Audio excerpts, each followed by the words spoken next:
Why am I always waiting on dispatch? On this episode of Driven Too Far, we're going to pull back the curtain just to see what the holdup is. Hello, I'm Andrew Winkler with Chief Carriers, and this is Driven Too Far, the truth about trucking, a podcast that helps over-the-road truck drivers balance career and family. Welcome back to Driven Too Far again. On this episode, I want to talk about what in the world is going on behind the scenes in dispatch. Man, I'm tired of waiting around for them to call me back with a load. Why can't they get their act together? So I thought it was a relevant topic. I know drivers worry about this all the time. And when you're sitting there at that receiver waiting for the next load to come through, or maybe dispatch told you to move down to the truck stop and call back in an hour type thing. Gosh, we've all been through that. I can't even count how many times. It's super frustrating. And when you don't know from a driver's seat of what's going on behind the scenes in dispatch, it just seems like nobody's got their act together. It's like, what are these people doing? They knew I was going to be here for the last 24, 48 hours, whatever that looks like. But I want to kind of pull back the curtain a little bit to make sure you understand there's processes that have to happen behind the scenes before any loads can be booked. So let's go ahead and kick it off a little bit. First, I want to talk about the difference between contract freight and spot market freight. And we've talked about this before, but just to refresh your memory, contract freight is the direct freight you have from customers. There's no broker involved. There's no third party, anything like that. It's your company talking directly to that particular shipper or customer, and you have an arrangement for freight, maybe so many loads a week in certain lanes and for certain rates. That stuff's already been negotiated out.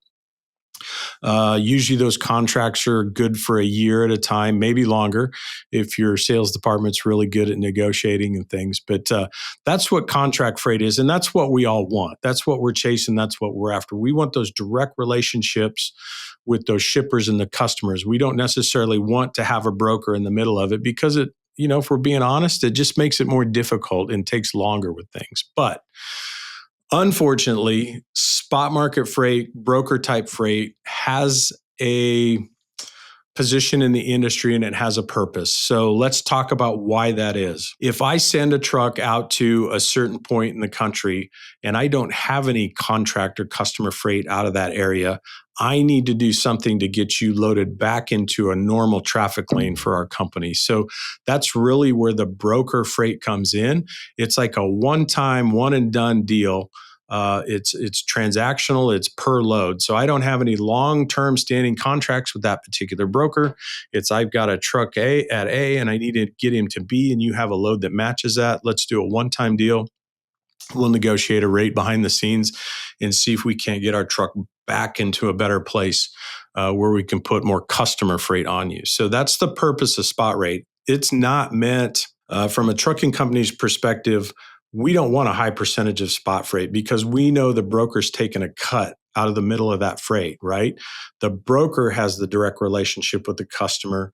So he's taking a chunk out of the middle. It could be anywhere from 10, 15, 20%, maybe higher that he's not passing through to the carrier. So that's why it's a one and done. We don't want to do a ton of those type things. But that's what you find on the load boards. When you go to the truck stop, and I'm assuming something here. I haven't been to a truck stop for a while, but I'm assuming they still have TV screens with load boards, near the driver's lounge and stuff where a lot of the independent drivers, let's say the true owner operators out there that maybe own one truck or a couple trucks, that's a lot of time how they operate is they operate off the load boards. It's spot load after spot load after spot load to keep themselves going. It can work. They have to be very disciplined, but just remember that broker's always taking a chunk out of that for them. So the best thing even a one truck operator could do is find yourself customer freight at least one way. So wherever your hometown is there something close by, a manufacturing facility, a distribution center, something like that, where you could get in and have a conversation with the traffic or the shipping department about what freight do they have on a consistent basis that with you or 1, 2, 10 trucks, whatever that looks like, could service that lane for them. And you develop a contract around that. So that's the ultimate goal. It's not always reality though. And that's very difficult when you don't have the power of size meaning the truck lines with the mega carriers, of course, and anybody probably with 50 to 100 trucks or more has better negotiating power than you do as a true independent or a single operator like that. So anyways, back at it. We're on the spot market. We've got to find something to move you from where you're at to get you back into a good traffic lane for us. Why the heck does that take so long? Well, there's some things that have to go on behind the scenes. It's not as easy as just calling the 800 number on the load board and telling that broker, yes, I want it, send it over, and we're going to do it. First of all, we have to look at things. The dispatcher has to know, is it going to pay enough for me to move the truck? Does that particular load or freight match what I have? Is it dry freight? Is it reefer? Is it flatbed? Is it something that I can haul on the equipment that I have available? And does it move you back towards what you would consider your normal freight lane? So that's really what we're after. Is we don't just want to shotgun trucks all over the country. That's not what we're looking for.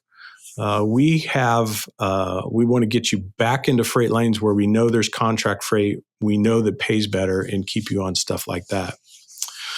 So one of the first things we have to do is if we find a load we like on the load board, we have to go into our system. Is this a broker we've hauled for in the past? So if they're already set up in our system, that's going to speed it up quite a bit, meaning we've done some of the background checks on these people and things like that, and we're satisfied that we could continue to do business with them. Now, if we haven't, then there's going to be a credit process, right? We got to know that this broker, who are they? How long have they been in business? Can they pay their bills on time? Because there's no reason to go move somebody's freight for somebody if they can't pay the freight bill. So that has to happen. And that typically your dispatcher's probably not doing that.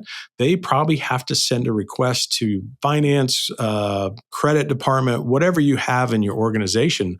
But somebody's going to have to pull the history on that broker and then run a credit check. So that can take a little bit of time there. And then there's the carrier paperwork setup whole thing that needs to go on. If this is a new broker, again, that you haven't hauled for before, is we have paperwork from the carrier side that we have to share with them because they want to know that we have authority to move their freight, and vice versa.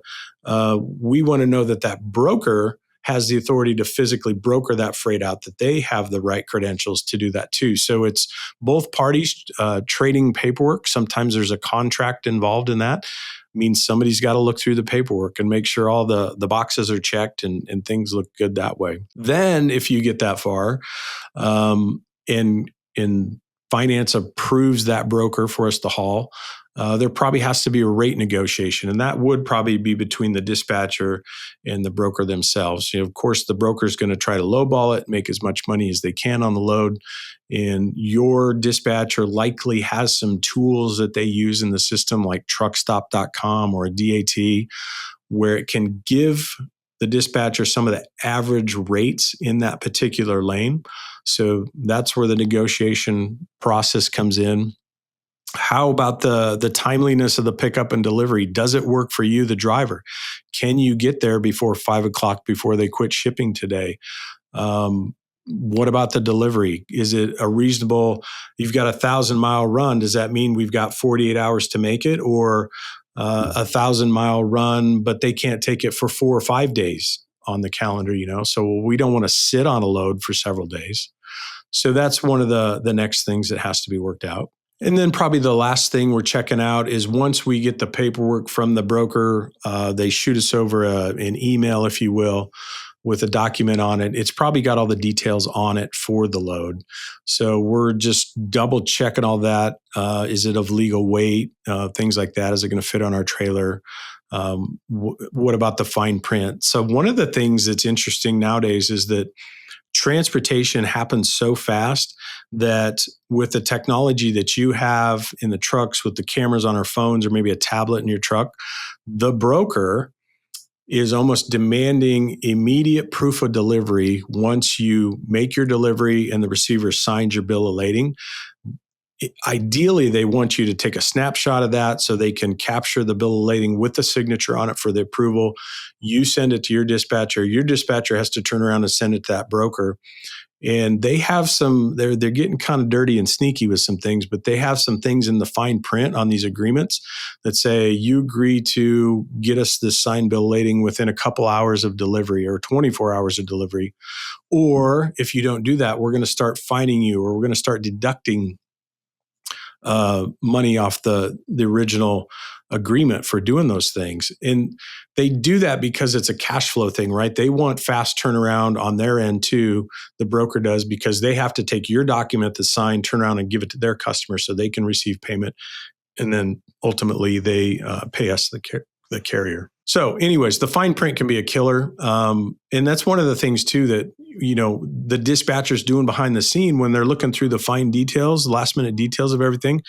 If we come across a broker that wants to fine us for every little thing, driver didn't call in, driver didn't do this right, do that right, driver didn't call me for dispatch, all those little things are probably on that brokerage agreement. We won't do business with them, right? Because it's like, at what point it feels like they're just finding ways to fine you and lower what they're paying you. So that's not who we want to do business with. So that's kind of it in a nutshell. All these steps have to happen in the background. Unfortunately, I wish, when you call in empty, that next load's ready and waiting for you, your next dispatch. That's certainly not always the case, especially in a slower freight market. But now you kind of understand what your dispatch team, your finance team, and everybody else in the building there is. They're not goofing around. I promise you that. They are trying to get you going as fast as possible.